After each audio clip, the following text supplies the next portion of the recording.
विमल बहुत परेशान था। उसे समझ में नहीं आ रहा था कि वो इस परिस्थिति से कैसे निपटे। वो अपनी माँ को बहुत चाहता था, किंतु उसकी पत्नी और बच्चे उसकी माँ से बहुत दूर भागते थे, क्योंकि उसकी माँ की एक आंख नहीं थी, साथ ही उसकी कमर भी 90 अंश पर झुकी थी। वैसे वो अपना काम सब खुद कर लेती है, किंतु फिर भी वो उसकी पत्नी और बच्चों के लिए हमेशा खटकती है। दादी, आप ऊपर के कमरे में जाओ, मेरे दोस्त आ रहे हैं, विमल के बेटे अखिल ने बड़े बेरुखी से कहा। पर बेटा, मैं तो यहाँ बहुत दूर बैठी हूँ, विमल की माँ ने बहुत प्यार से कहा। नहीं, आप उनके सामने मत रहो, वो मुझे चिढ़ाते हैं, अखिल ने जोर से डांटते हुए कहा। क्या हुआ अखिल, क्यों चिल्ला रहे हो? विमल की पत्नी कामनी ने किचन से ही आवाज लगाई। देखो न माँ, ये दादी यहीं ड्राइंग रूम में बैठी है और मेरे दोस्त आ रहे हैं, अखिल ने शिकायत भरे लहजे में कहा। माँ जी, आप ऊपर चली जाओ, क्यों हम लोगों को लजवाती हो? कामनी ने बेटे का पक्ष लेते हुए कहा। बेचारी सरस्वती चुपचाप उठकर जीने के सहारे ऊपर जाने लगी। कमर झुकी होने के कारण उन्हें ऊपर चढ़ने में बहुत परेशानी हो रही थी, किंतु वो पूरी ताकत से ऊपर के एक अकेले कोने वाले कमरे में जाकर बैठ गई। विमल बाजू के कमरे से सब सुन रहा था। उसे कष्ट हो रहा था कि उसकी माँ को अपमानित होना पड़ रहा है, किंतु वो असहाय था। अगर वो कुछ कहता है तो पत्नी और बच्चे उसका विरोध करने लगते हैं। दूसरे उनके तर्क भी सही लगते हैं। चूंकि वो एक प्रशासनिक अधिकारी था, उसका सामाजिक स्तर बहुत ऊंचा था। उसकी ससुराल भी एक उच्च घराने में थी। वह चुपचाप इस तरह हर दिन अपनी माँ को अपमानित होते देखता रहता था। रात को विमल की पत्नी ने कहा, देखो जी, अब कुछ करो। कल कलेक्टर साहब की पत्नी आई थी।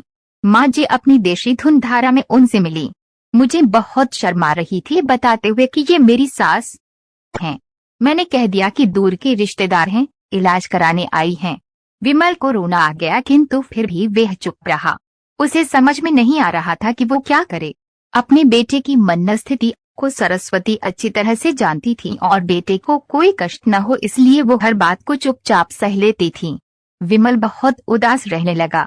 एक तरफ परिवार और सामाजिक स्तर पर जीने की प्रतिबद्धता थी, तो दूसरी ओर आखिर माँ से अपने बेटे की ये हालत नहीं देखी गई। एक दिन उसने अपने बेटे से कहा, विमल, बहुत दिन हो गए हैं, मैं अपने गांव जाना चाहती हूँ, मुझे वहाँ पहुँचा दो, मेरा यहाँ मन नहीं ला रहा। किंतु माँ, वहाँ तो कोई नहीं है, तुम्हारी देखभाल कौन करेगा? विमल ने आश्चर्य से पूछा। अरे, सब गांव वाले तो हैं और वो तुम्हारे मामा जी तो उसी गांव में रहते हैं और फिर हम सारी व्यवस्थाएं कर आएंगे न। कामनी को तो जैसे मन की मुराद मिल गई हो। हाँ बेटा, बहू सही कह रही है, सरस्वती ने लंबी सांस लेते हुए कहा। विमल जानता था कि गांव में माँ की देखभाल करने वाला कोई नहीं है, लेकिन अपनी पत्नी की जिद के कारण वह अपनी माँ को गांव छोड़ने पर विवश हो गया। माँ को गांव छोड़कर आते वक्त उसे रोना आ रहा था तथा अपनी बेबसी पर गुस्सा भी आ रहा था, किंतु परिवार, पत्नी और समाज ने उसके इन मनोभावों को दबा दिया और वो सुकून सा महसूस करने लगा। कुछ दिनों के बाद उसके चाचा, जो अमेरिका में रहते थे, आने वाले थे। जब विमल बहुत छोटा था, उसके पिता जीवित थे तब वो भारत आए थे और उसके बाद वो अब भारत आने वाले थे। पूरा परिवार और आस पड़ोस बहुत उत्साहित था। अमेरिका से विमल के डॉक्टर चाचा आ रहे थे। डॉक्टर रमेश ने जैसे ही घर में कदम रखा, सबने मिलकर बहुत उत्साह से उनका स्वागत किया। क्यों विमल भाभी नहीं दिख रही, कहाँ है? डॉक्टर रमेश ने उत्सुकता पूर्वक पूछा। जी, वो गांव में रहती हैं, यहाँ उनका मन नहीं लगा, कामनी ने सपाट लहजे में उत्तर दिया। डॉक्टर रमेश ने विमल की ओर देखा तो विमल ने अपनी आंखें झुका ली। डॉक्टर रमेश सब समझ गए।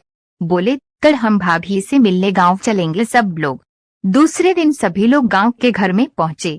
देखा कि सरस्वती को बहुत तेज बुखार है और वो पलंग पर असहाय पड़ी है। डॉक्टर रमेश दौड़कर सरस्वती के पास गए, उनके पैर छूकर रोने लगे। सरस्वती की ये हालत उनकी कल्पना से परे थी। वाह बेटा विमल, तूने तो नाम उजागर कर दिया। अपनी माँ की ये हालत देखकर तुझे तो शर्म भी नहीं आ रही होगी। डॉक्टर रमेश ने विमल को लगभग डांटते हुए कहा।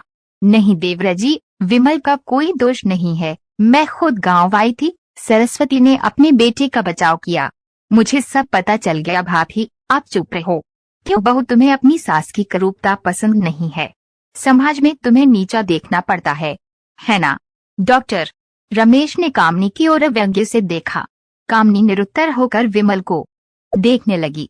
आज तुम जिस सामाजिक स्तर पर हो वो इन्हीं के संघर्षों की देन है। और बेटा विमल, तुम्हें शायद मालूम न हो, कई बचपन में जब तुम 1 साल के थे तब छत से नीचे गिरने के कारण तुम्हारी एक आंख फूट गई थी और तुम्हारी रीढ़ की हड्डी में भी समस्या थी।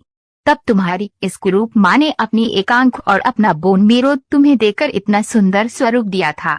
कामनी बेटा, इतने सालों तक संघर्ष करके बेटे को प्रशासनिक अधिकारी बनाने वाली इस संघर्षशील औरत की तुम लोगों ने यह दशा कर दी।